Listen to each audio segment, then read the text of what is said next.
बंधुओं, आज एक नए विषय के साथ में आपके सामने उपस्थित हूँ। मैंने आपसे पहले एक वीडियो में कहा था कि हम लोग कभी योग पर पूरी चर्चा करेंगे और जीवन में इसकी महत्व क्या है, और उसके पहले कि ये जो पंचभूत हैं जिससे पूरे ये जगत ब्रह्मांड की संरचना हुई है, जिससे जीव और वनस्पतियाँ सब का उद्भव हुआ है, वह क्या है और उसके कार्य क्या हैं, उसके परिणाम क्या हैं।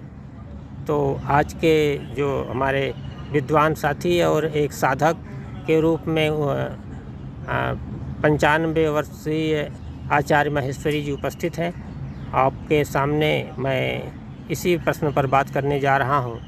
तो आचार्य जी कि ये पंचभूत क्या हैं और पंचभूत के कार्य क्या हैं और इसके परिणाम क्या हैं।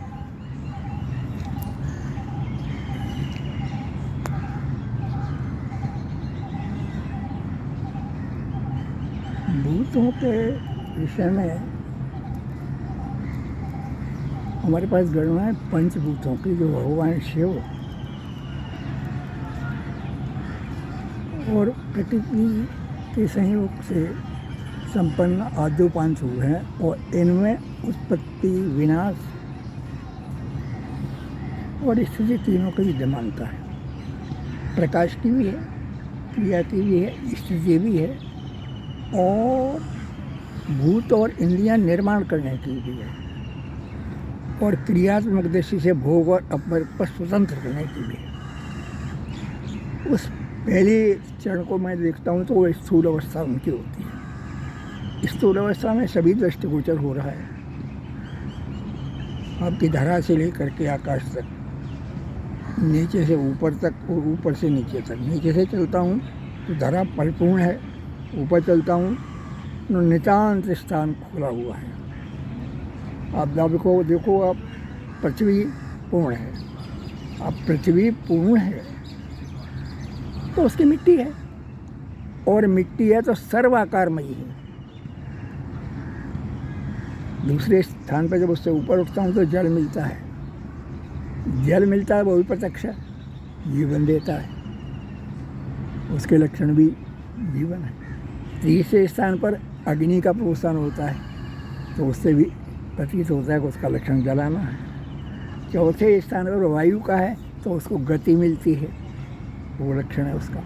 पांचवें स्थान पर आकाश मिलता है जो घोष है। अब इस क्रम को यहाँ तक प्रत्यक्ष सबको दिखाई देता है, सब दृष्टिगोचर हो रहा है, कोई दिक्कत नहीं है। अब तीसरा चरण आता है जो उसके विषय हैं, करते क्या हैं। जैसे पृथ्वी है, जब आपकी इंद्रियां उसने निर्माण कर दी तो गंध को घोषित करती है, ये विषय है उसका। जल है, वो जल जो है आपको रस का अनुमोदन करता है, जो दिव्या का काम बन जाता है।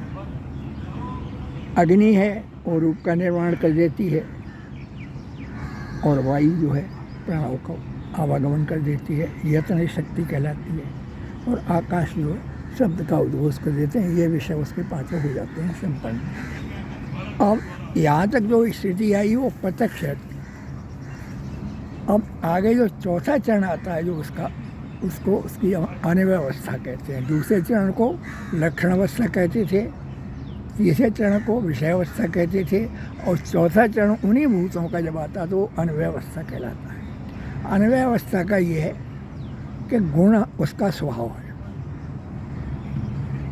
जो गुण हैं, तीनों देवता इनको कहते हो, तीनों गुण कहते हो, इच्छा ज्ञान क्रिया कहते हो, ये कृत्य जो है उसके, ये भूतों के चौथे चरण पर आए जाते हैं। तीनों देवता माने ब्रह्मा विष्णु महेश। हाँ, जी जी। इच्छा ज्ञान क्रिया, इच्छा ज्ञान क्रिया, जी जी। मान लो सतोगुण रजोगुण तमोगुण, मतलब कि ये नाम शब्द अलग है लेकिन चीज वही है। हाँ, बामा रौद्री शक्तियों में आप देखते हो तो बामा रौद्री, जी जी, ये मान लो। जी जी। बीजों में देखते हो तो एम हेम श्रीम मान लो। जी जी। तो ये जो इच्छा हो आपकी, आप स्वीकार कर सकते हैं, और सब में सामर्थ्य एक ही है, कोई दिक्कत नहीं है। अपने अपने मतों के अनुसार लोगों ने नाम रखे हुए हैं। जी जी।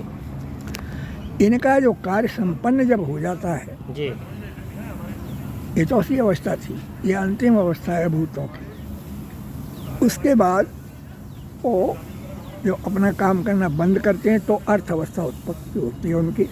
अब उन्होंने आपसे संबंध छोड़ना समाप्त कर दिया और आपका जीवन, आयु और मरण का संस्कार जो था, स्मृति जो थी और विपाक जो था, वो समापन हो जाता है और आप केवल की ओर चले जाते हैं। जी जी, मतलब ये पूरा एक चक्र यहाँ तक पहुँचता है हाँ, ये भूतों का। भूतों से संबंध। जी जी जी जी ये सूत्र है, जी जी सूत्र जो मैंने बोला नहीं आपको, ये सूत्र है दर्शन का ही। जी जी, योग दर्शन का सूत्र है। हाँ, जी जी और